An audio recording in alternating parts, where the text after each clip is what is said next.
Disclaimer: all my videos are for educational purposes only.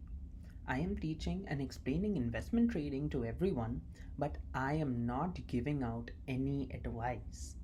All investments are subject to market risks, so please evaluate carefully before you invest, as you may lose your investment. Hey guys, happy to see you here. So in my previous video, I talked about some fundamental details you need to know before you start investing in the stock market, like the types of risk-based investment styles, the types of companies based on their market capitalization, and the types of stocks on their behavioral patterns. So in this video as well, I would like to give you a few more fundamental details you do need to keep in mind before you start investing. And I also want to talk majorly about the recent stock market crash, which you may all have observed. And I want to give the reasons and talk about the factors involved in this crash. And I hope you like this. So let's jump right in. So let's talk about the recent stock market crash, which you may all have observed. So investors threw in almost $45.6 billion into various cash funds in the week to March 24th, which was the biggest ever inflow into these ever since April 2020. And they've ratcheted up their exposure to US inflation protection. The week also saw the first ever outflow out of the tech stocks and tech sector ever since September of 2020. The rise in the borrowing costs and the expectations that cyclical stocks, which are tied to the economic rebound, will now outperform, and that has dented the premium investors were willing to pay for the so-called growth stocks. So what this all means is that investors are now getting scared and worried that the stimulus package, which has now been approved by the US government, will now have an impact in the rise of inflation. And to protect themselves from that, they've liquidated all the stocks they were holding and now putting them all into cash funds. And they are buying US Treasury bonds, which saves them from this inflation. And to do so, they've removed a lot of the money in from the tech sector, which everyone was believing that now, since the economy is going to rebound, the tech stocks are going to outperform. But because the rise in the borrowing costs have increased and the expectations are there now that the cyclical stocks, which I talked about in my last video, that they are connected to the economy. So people are believing that the cyclical stocks, which are now going to be tied to this economic rebound, is now going to outperform.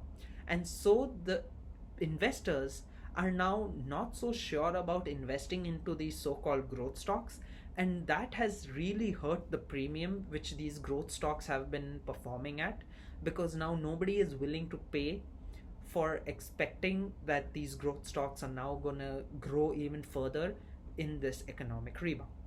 So this stock market crash has been a really unusual, but it has been something which a lot of people were expecting but never expected it to happen in such a manner. And so this just shows that you have to be careful when you invest, and also you have to realize that when you are investing into a stock or a company, you have to do a thorough check and look at not only the company but also how the market is reacting and how the general economy is reacting as well.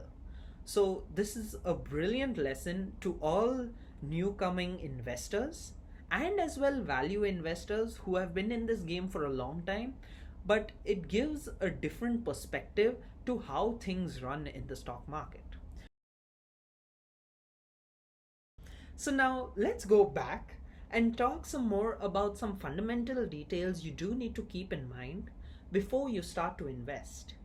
So when judging a company on its metrics and its potential for future growth, you do need to have certain parameters which sets a bar and allows you to judge a company in a fair basis. So two parameters which I really love and I believe are really good parameters for judging a company on its metrics, its performance, and its potential for future growth are EPS, which is earnings per share, and P to E ratio, which is price to earnings ratio. So, talking about earnings per share, or EPS for short, it is when the company's profits after tax is divided by the number of shares it has issued. A simple formula is here.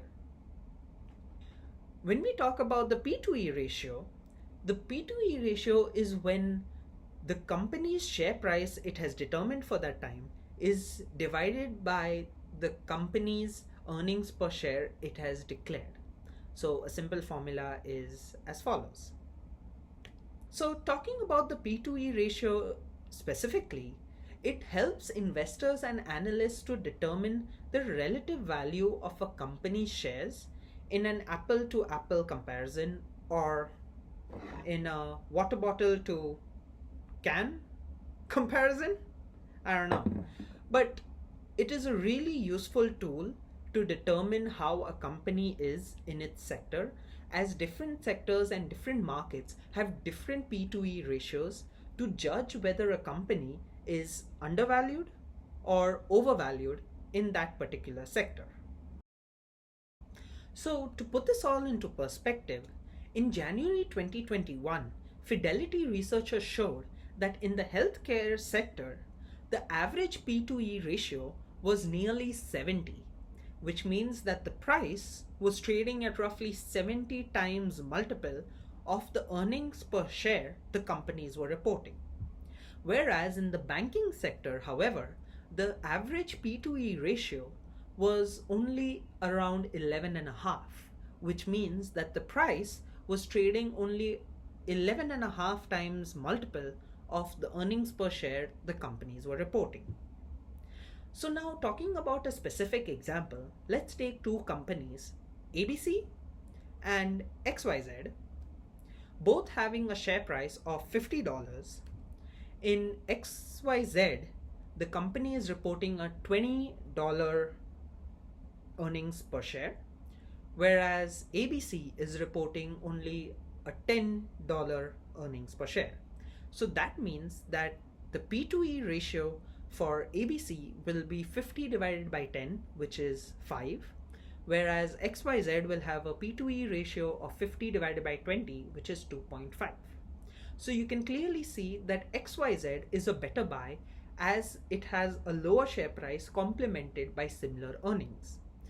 Thus, for every share of XYZ, an investor will get $20 worth of earnings, whereas for one share of ABC, investors will get an earning of only $10. So thus, the P to E ratio is a very versatile tool, as value investors use this to judge whether a company is undervalued or overvalued, and thus make decisions about how to buy and sell shares. And thus, all new coming investors need to know this P to E ratio and need to use this as the first step for judging a company and its performance and potential for future growth, as it is a very versatile and very useful tool to determine the company's performance and how it will do in the coming years. So whenever you are judging a company, you need to use the P to E ratio, as it really helps in understanding the basic levels of how different sectors work in the stock market and how different sectors will perform differently based on the P to E values that sector has. So the P to E ratio and the EPS values is a really powerful tool, and it's needed in every investor's toolkit. Hey guys, it's time for me to leave now. I hope you really enjoyed this video and you learned a few things about the fundamentals of stock market, like the P to E ratio and the EPS values. And I hope you really enjoyed the discussion about the recent stock market crash and the reasons and factors which led into that. And now for my next videos, I'm going to start talking about the different terminologies associated with the stock market and talk about them in much great length. So until then, stay tuned. Thanks for watching, and I'll see you in the next video.